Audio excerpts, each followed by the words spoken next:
أقبلنا على أفضل أيام الدنيا، العشر من ذي الحجة، والتي أقسم الله عز وجل بها، والله عز وجل عظيم لا يقسم إلا بعظيم. قال سبحانه وتعالى: والفجر وليال عشر. وهذه الأيام قال عنها النبي عليه الصلاة والسلام: أفضل أيام الدنيا العشر، يقصد العشر من ذي الحجة. قال عليه الصلاة والسلام: ما من أيام العمل الصالح فيهن أحب إلى الله من هذه الأيام، أي العشر من ذي الحجة. قالوا: ولا الجهاد في سبيل الله؟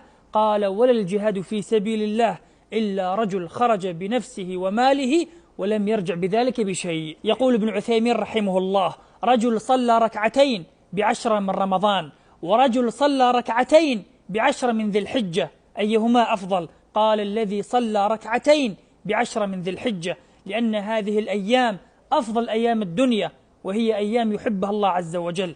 فلا تحرم نفسك يا أخي من الأجر من الصيام وقراءة القرآن وقيام الليل والاستغفار والتوبة والرجوع إلى الله عز وجل، وهي والله 10 أيام. فلا تحرم نفسك الفضل والأجر العظيم في هذه الأيام المباركة.